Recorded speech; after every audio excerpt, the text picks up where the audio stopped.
Bienvenue dans cette présentation d'Agicontrat où nous allons voir comment exploiter les données une fois que vous avez renseigné vos contrats. Le premier élément sur lequel vous pouvez vous appuyer, c'est le filtre des contrats.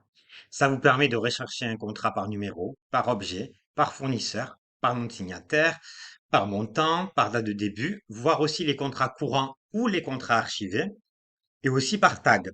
Donc, nous allons tout de suite voir cette fonction. Si par exemple, je souhaite filtrer tous les contrats liés au domaine SRH, je sélectionne juste le tag SRH et tous mes contrats en lien avec le SRH s'affichent. Vous le voyez, nous avons aussi fait exprès de laisser des contrats terminés que nous n'avons pas encore archivés afin de vous montrer le logo qui s'affiche, ce logo rouge avec l'horloge qui signifie que les contrats sont terminés et donc soit il est temps de les archiver, soit il faut urgemment les renouveler.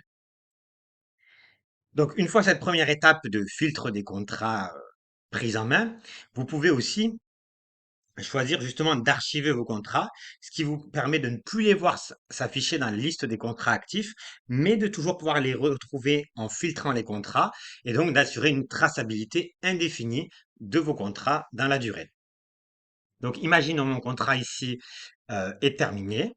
Je clique dessus, je descends et à côté de modifier, je clique sur les trois points avec la flèche sur archiver. Je clique sur archiver et le message ce contrat est archivé s'affiche bien. Je peux descendre en bas et cliquer sur retour à l'établissement et vous voyez que une information supplémentaire s'ajoute, a été archivé le 4 mai à 14h49 par Florent Busson, ce qui permet aussi d'avoir une traçabilité de qui fait quoi dans l'application.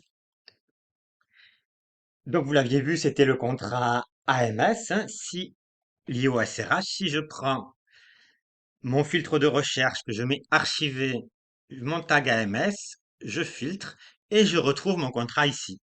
Je peux donc retrouver tous les contrats qui ne s'affichent plus dans la liste principale et qui ont été archivés. Un autre point utile, c'est l'exportation. Alors, je vais revenir à la liste des contrats. Je descends tout en bas de la liste. Et là, vous voyez que nous pouvons ajouter un contrat, ce qui a été vu dans la vidéo précédente, ou exporter la liste des contrats. En cliquant sur exporter, deux options s'offrent à moi. Je peux exporter en Excel ou je peux exporter en PDF. Le PDF permet d'avoir une liste des contrats qui est plus dans une logique de visualisation, tandis que l'exportation en Excel permet après de retravailler les données des contrats et de pouvoir les refiltrer. Nous avons donc vu dans cette vidéo comment nous pouvons filtrer les contrats, qu'il s'agisse des contrats actifs qui apparaissent donc dans la liste ou des contrats archivés qui n'apparaissent pas dans la liste mais que vous pouvez retrouver à tout moment. Et comment nous pouvons aussi exporter une liste des contrats en PDF ou liste des contrats en tableur qui vous permet après de retravailler ou d'exploiter les données à votre guise. N'oubliez pas que vous pouvez retrouver l'ensemble des ressources liées aux applications sur l'application qui s'appelle justement AgiRessources dans la catégorie Applications où vous retrouverez à la fois ces tutoriels vidéo et aussi des supports écrits.